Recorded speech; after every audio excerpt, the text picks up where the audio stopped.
Saudara Menteri Perdagangan era Presiden Jokowi Thomas Trikasih Lembong dan Sekjen PD Perjuangan Hasto Kristianto mendapat pengampunan hukum. DPR menyetujui pemberian abolisi dan amnesti yang diajukan Presiden Prabowo Subianto. Dengan pemberian pengampunan ini maka Tom Lembong dan Hasto dibebaskan dari hukuman. Dua terpidana yang baru dijatuhi vonis hakim, yakni mantan Menteri Perdagangan era Presiden Jokowi, Thomas Trikasih Lembong, dan Sekjen PDI Perjuangan Hasto Kristianto mendapat pengampunan hukuman. Tom Lembong mendapatkan abolisi atau seluruh proses hukum dalam kasus korupsi impor gula dihentikan. Sementara Hasto diberi amnesti alias penghapusan hukuman tindak pidana. DPR menyetujui pemberian abolisi dan amnesti yang diajukan oleh Presiden Prabowo Subianto. Berdasarkan pertimbangan, DPR menyetujui permohonan Presiden untuk memberikan abolisi pada Tom Lembong dan amnesti pada 1.116 orang terpidana, salah satunya Hasto Kristianto. Atas pertimbangan persetujuan DPR RI tentang pemberian abolisi terhadap saudara Tom Lembong. Persetujuan atas dan pertimbangan atas Surat Presiden nomor 42/07/2025 tanggal 30 Juli 2025 tentang amnesti terhadap 1.116 orang yang telah terpidana diberikan amnesti, termasuk saudara Hasto Kristianto. Menteri Hukum Supratman Andi Aktas menyebut pemerintah mempertimbangkan kontribusi Hasto dan Tom Lembong kepada negara. Selain itu, pemberian abolisi dan amnesti kepada Tom Lembong dan Hasto untuk merajut kebersamaan dengan seluruh elemen politik bangsa. Pertimbangannya sekali lagi dalam pemberian abolisi ataupun amnesti itu pasti pertimbangannya demi kepentingan bangsa dan negara. Kondusivitas dan merajut rasa persaudaraan di antara semua anak bangsa dan sekaligus mempertimbangkan untuk membangun bangsa ini secara bersama-sama dengan seluruh elemen politik, kekuatan politik yang ada di Indonesia. Jadi itu yang kami ajukan kepada Bapak, tentu dengan pertimbangan-pertimbangan subjektif yang saya sampaikan bahwa yang bersangkutan juga punya punya prestasi ataupun punya kontribusi kepada Republik.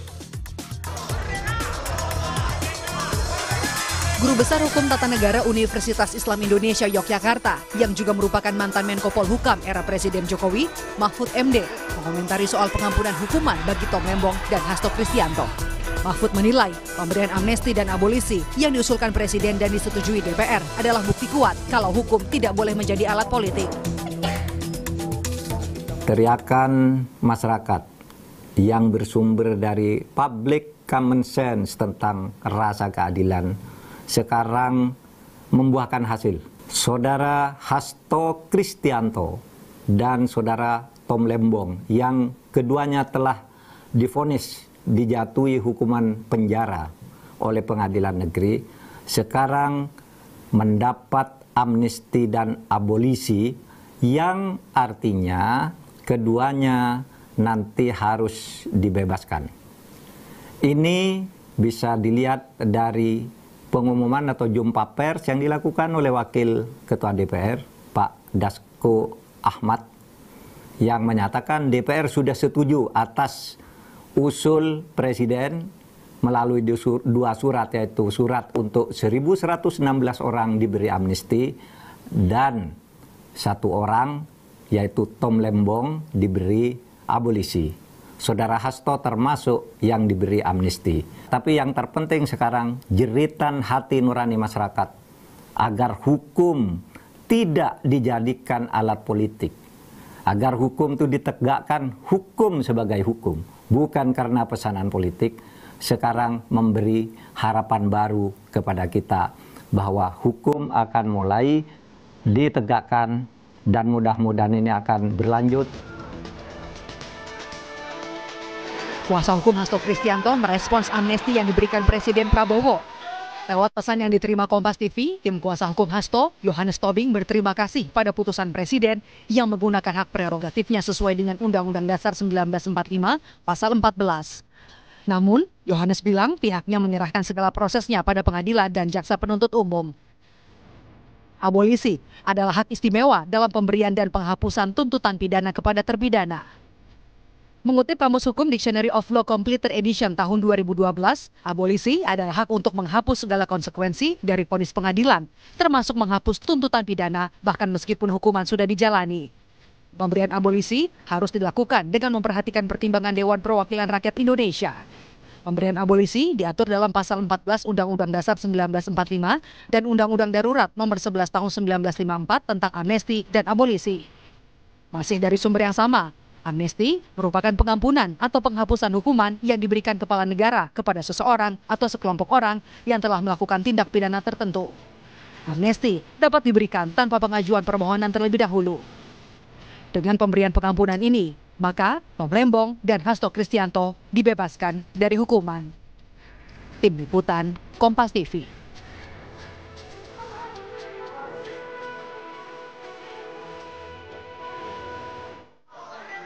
Kita bergabung dengan Guru Besar Hukum Tata Negara Fakultas Hukum UII Yogyakarta, Profesor Mahfud MD. Selamat siang, Prof. Mahfud. Apa kabarnya siang hari ini? Ya, Bella. Baik. Saya di Jogja dalam keadaan baik. Puji Tuhan, Alhamdulillah. Prof. Mahfud, apa tanggapan Anda soal penghapusan hukum bagi Tom Lembong, soal aturannya dan juga timing yang diberikan pasca vonis? Karena ada juga yang berpendapat bahwa abolisi harusnya diberikan setelah harus diberikan ketika pengadilan sedang dalam tahap penyidikan atau tahap penuntutan, bukan setelah diputus pengadilan. Bagaimana pendapat Anda, Prof? Ya, pertama kalau kesan saya merasa sangat gembira ya. Di malam juga tidur dengan nyaman, tidak terhantui oleh pikiran-pikiran lain yang yang agak buruk, tapi semuanya menjadi manis rasanya.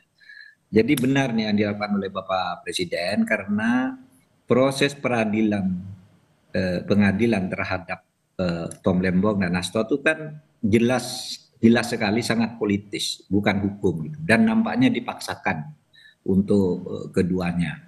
Dan oleh sebab itu lepas dari soal definisi, kalau definisi ada yang mengatakan seharusnya diberikan dalam penuntutan sebelum vonis dan sebagainya.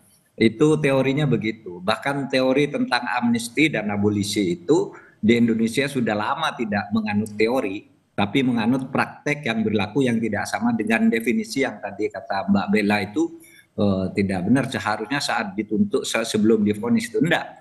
Amnesti itu aturannya sebenarnya teori dasarnya adalah satu pemberian pengampunan sebelum diproses pengadilan. Amnesti. Kalau abolisi ketika sedang diproses. Nah, tetapi dalam praktek di Indonesia amnesti itu, terutama sejak zaman Pak Habibie, dulu orang sudah divonis, sudah lama di penjara pun diberi amnesti, seperti Bintang Pamungkas, gitu, Muchtar Pak Pahan, gitu. Dan oleh sebab itu tidak perlu diperdebatkan lah soal definisi-definisi itu.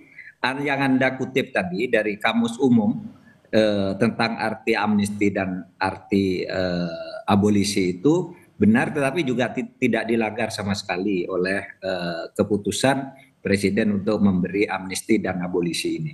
Itu aja. Jadi kita harus sambut gembira. Kedepannya hukum tidak boleh lagi memberi kesan dipaksakan karena pesanan politik. Itu kan tidak bisa dihindari bahwa ada kesan pesanan politik. Apalagi kemudian vonis hakimnya itu ngaco gitu ya.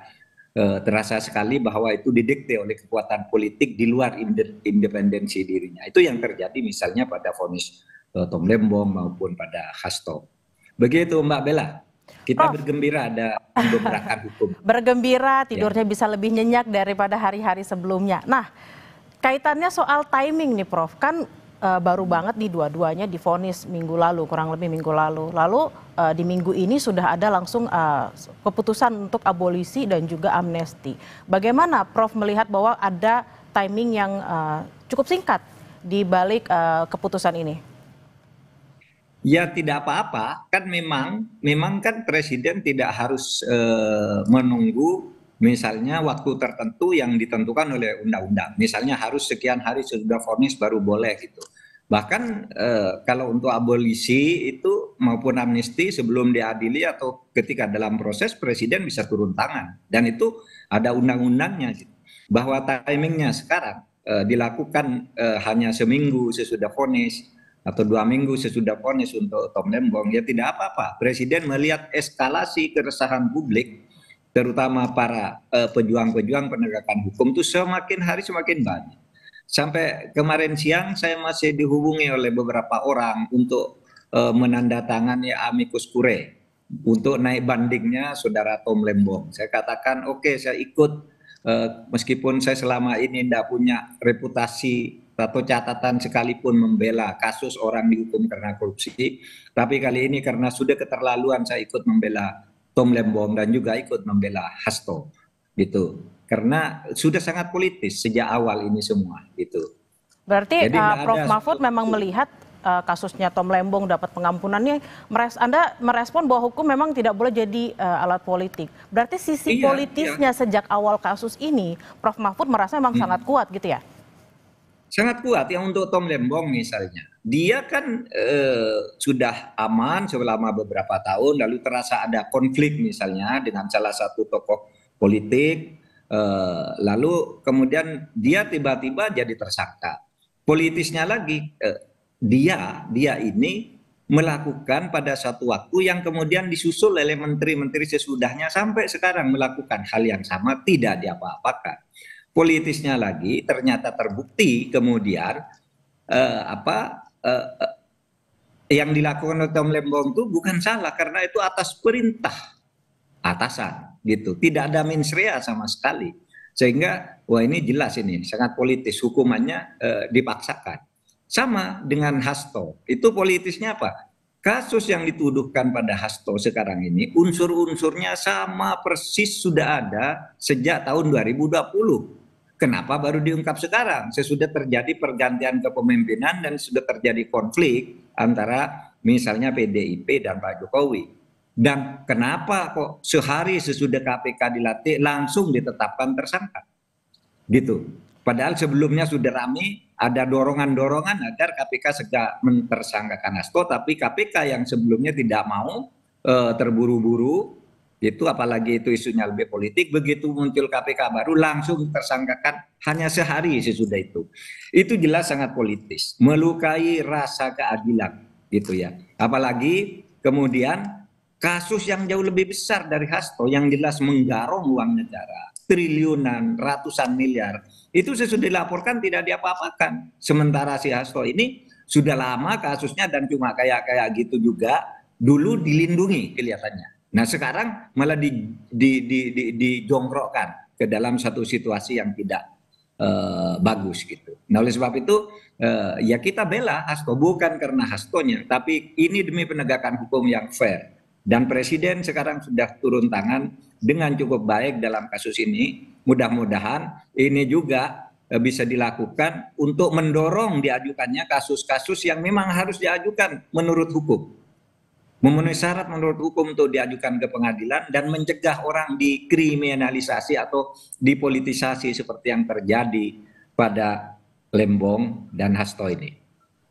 Prof, kira-kira apa yang menjadi pertimbangan? Kenapa nggak baik Tom Lembong ataupun Hasto dua-duanya diberikan abolisi atau diberikan amnesti? Kira-kira apa yang menjadi pertimbangan terutama dari Menteri Hukum seperti itu ya untuk yang satu diberikan abolisi, yang satu diberikan amnesti?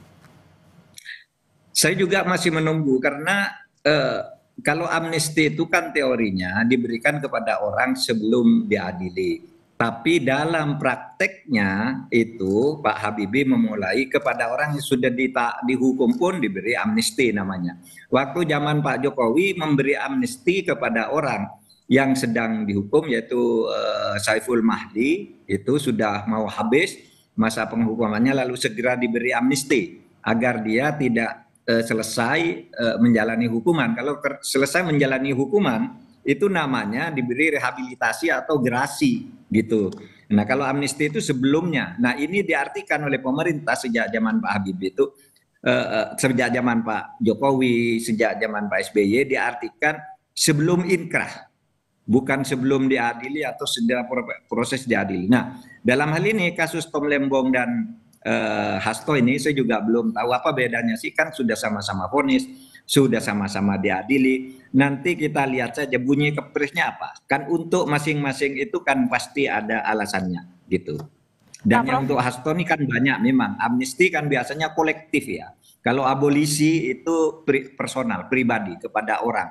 Kalau kolektif itu misalnya pengikut pemberontakan Kahar Muzakkar yang pimpinannya udah dieksekusi, maka pengikutnya tidak akan diadili, turun masuk ke pangkuan Republik. Itu kolektif, banyak sekali. Sama dengan PRRI dulu, pimpinannya kamu turun dari hutan-hutan kembali ke kota, mari membangun Republik, kamu tidak akan diadili. Itu namanya amnesti sebelum diadili. Tapi sekarang dalam praktek hukum sudah berubah. Tidak apa-apa, substansinya yang dilakukan oleh Pak Presiden ini menurut saya sangat tepat dalam situasi politik seperti sekarang ini, ketika politik sedang mau menjadi panglima ke arah yang lebih anarkis di tingkat masyarakat dan menjadi agak elitis di tingkat pemerintahan. Nah, langkah yang dilakukan oleh Pak Prabowo ini salah satu kunci untuk menuju perbaikan. Oke, Begitu, Prof. Bella. Lalu Prof kan sudah diberikan, Presiden sudah meminta izin ke DPR sudah memberikan persetujuan. Lalu setelah ini apalagi prosesnya, Prof? Tinggal kepres. Kalau pengalaman saya dulu waktu memberi amnesti pada Saiful Mahdi di Aceh, dia itu dulu dihukum karena mengkritik fakultasnya melalui medsos gitu, bahwa medsosnya tidak benar gini, lalu dia diadili memfitnah, kemudian dihukum. Kira-kira kurang seminggu sebelum dihukum, kita mintakan amnesti agar hukuman itu dianggap tidak ada. Karena kalau seminggu sesudah itu dia lepas hukuman, berarti dia tidak bisa amnesti.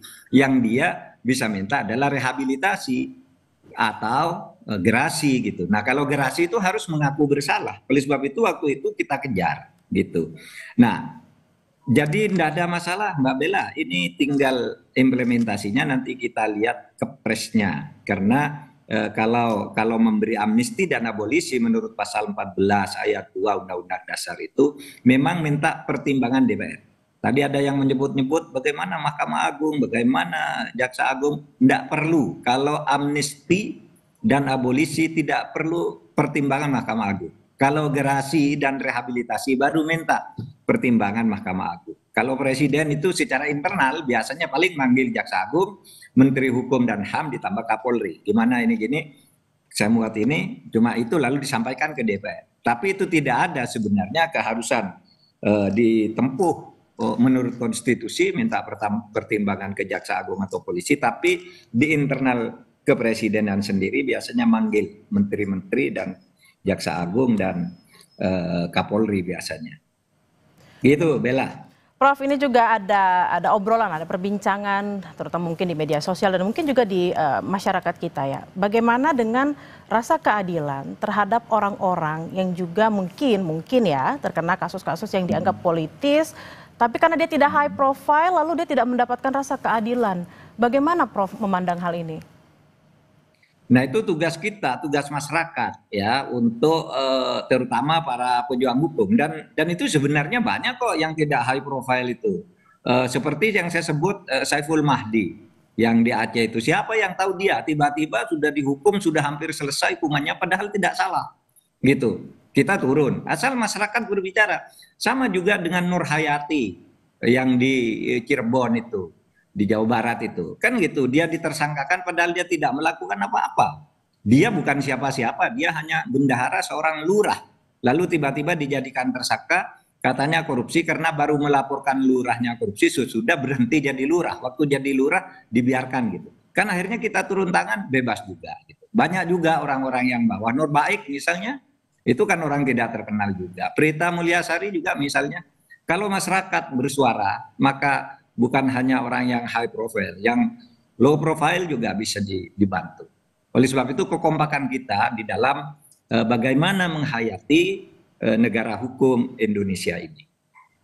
bagaimana kita harus menghayati negara hukum di Indonesia dan agar jangan ada lagi nih politisasi dalam hukum. Jadi kita semua masyarakat harus terus bersuara apabila menemukan ketidakadilan dalam hal apapun. Terima kasih atas waktunya siang hari ini Prof. Mahfud MD, Guru Besar HTN UI Yogyakarta. Sehat-sehat selalu Prof. Sehat, Bella. Makasih. Dan